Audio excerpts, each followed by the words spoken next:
تو اب اللہ تبارک و تعالیٰ قرآن پاک کے اندر فرماتے ہیں الذین یأکلون الربا لا یقومون الا، یہ ایک رکوع ہے پورا. ہمارے پاس تقریباً 12-13 منٹ ہیں اور اس 12-13 منٹ کے اندر اس رکوع کی تشریح کریں گے. اور میں کہتا ہوں کہ پہلی دفعہ میں اس رکوع کے اوپر بیان کرنے لگا، جب سے بیان کروں. فرمایا کہ وہ لوگ جو سود کھاتے ہیں، اور ماشاءاللہ سارے سیانے لوگ ہیں، سود کہتے ہیں کسے؟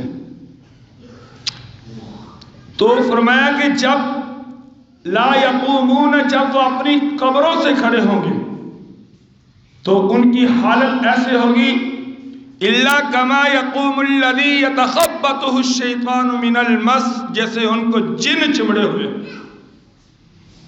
دنیا کے اندر جن کو جن لگ جاتے ہیں ان کی زندگی برباد ہو جاتی ہے.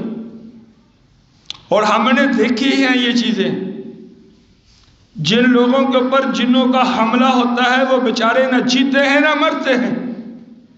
وہ جن ان کے گلے گھوٹتے ہیں، ان کو سانس کی بیماری، اور پھر ان کی آنکھیں بند، ان کے دماغ کے اوپر پریشانی، بیماریاں اس طرح کا مست کر دیتے ہیں کہ وہ دنیا میں ہوتا ہے لیکن اس کو دنیا کا کچھ پتہ نہیں ہوتا.